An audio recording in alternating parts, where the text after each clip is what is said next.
Okay, 4th of February 2017. I've looked everywhere for these retaining clips, and no matter what I Google or YouTube, I absolutely can't find them.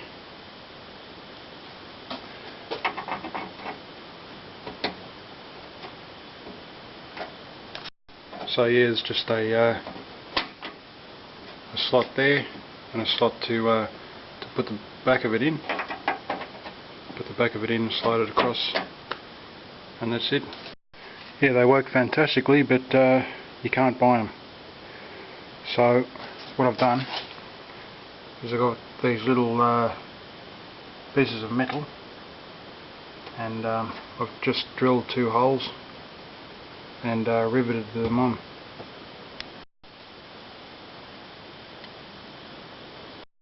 Of course, you don't automatically get the spacing, but that's the best idea I could come up with.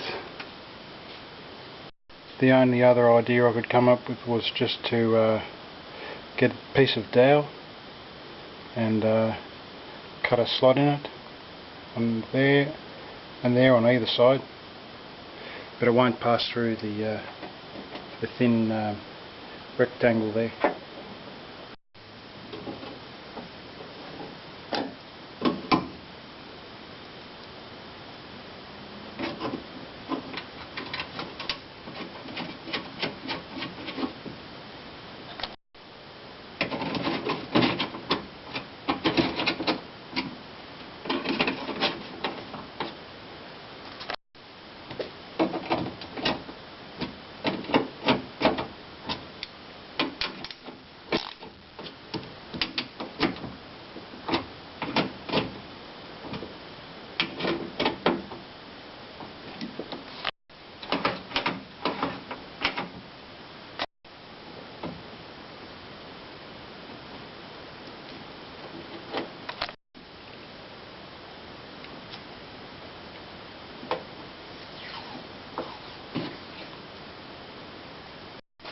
Okay, so that's for the next owner, just in case he wants to convert it back to electric. And that the motor power supply, I'm just going to put underneath the window support down here.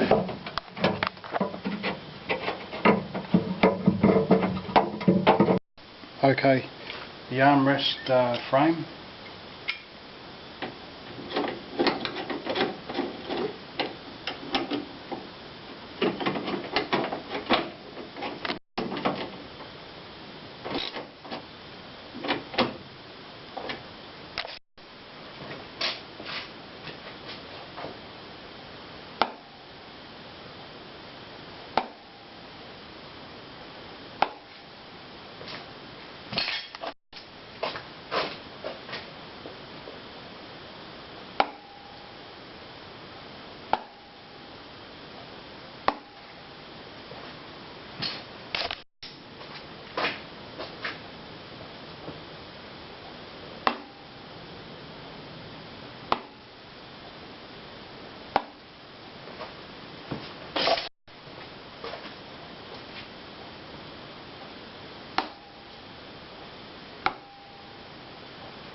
Okay, a 3.5 drill bit. 3.5, you drill it through, and the stock standard screws that hold the door cover will fit straight in. Yeah, so a 3.5mm drill bit. These rivets I used are 3.2. Actually says they're 3.2 diameter, and that drill bit will do for the stock standard screw holding the door panel and the rivets. Okay, so the what I've made up there, the brackets with the hole in it, they go all across the other three. So I've got that holder like I said before, and where the screws fall, right on the edge of the square here. So you've got the slot and the square. They're all falling around about here. So it finishes sort of goes down there, right where the hole is. Okay, with the other side window up and down switch, that's that one there. What I've decided to do, instead of putting it forward, I'm going to put it here in the old hole where this door lock activator was. And that's where the handle will go.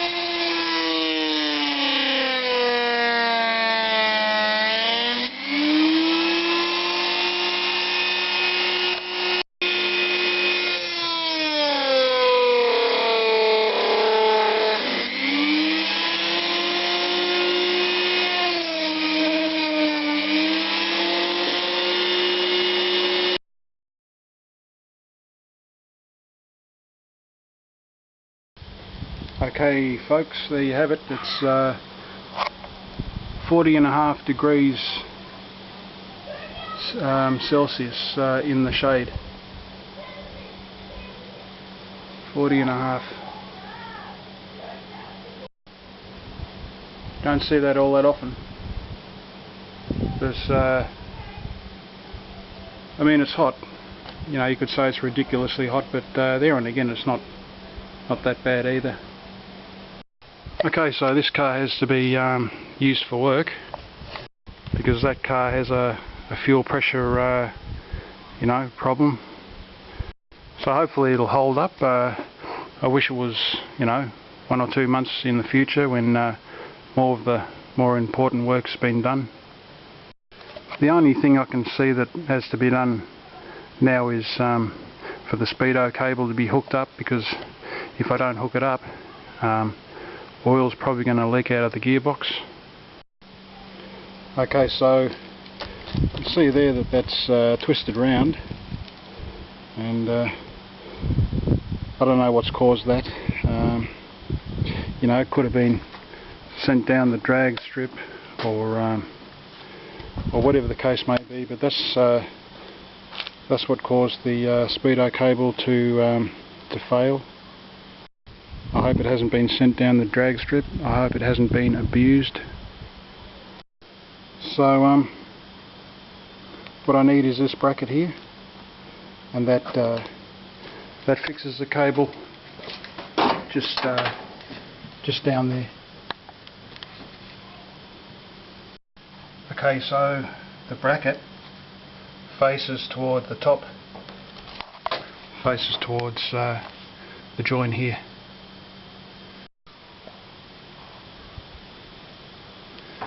Okay, so the lower cable goes into the cab, goes into the speedo, and the top cable goes down to the gearbox. This is the new cable. I've lubed up the shaft with engine oil and CRC.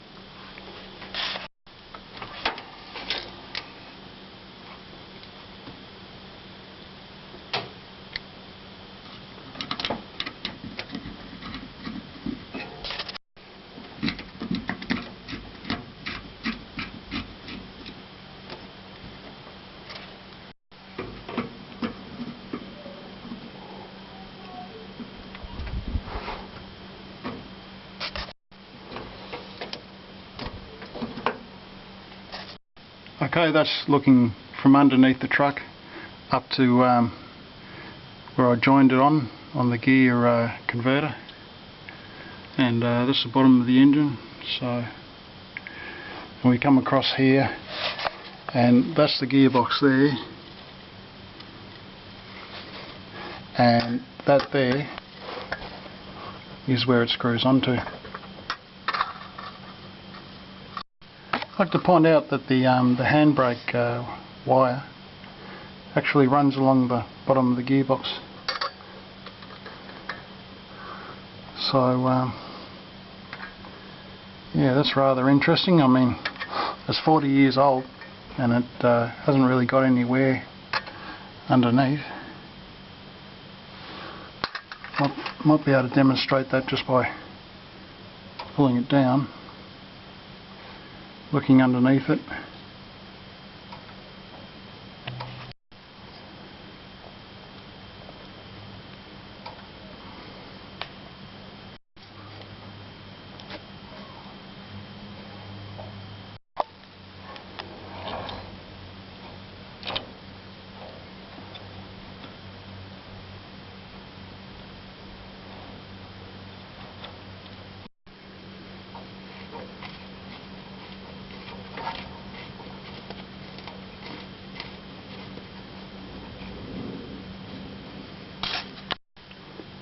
Okay, so it's good and tight. So I'm beginning to use my own videos more and more as a reference, and I've just seen from one of my past videos that that down there is the fixing point for that bracket for the cable. Yeah, so you've got the engine and that's it just there. Okay, that's it. That's the routing of the cable.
Yeah, she ran perfect.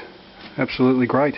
The only thing I had to do to get it ready for the road was just install the speedo cable. I took the reserve tank off the radiator and I cleaned it out, so I had to top that up again to the right level.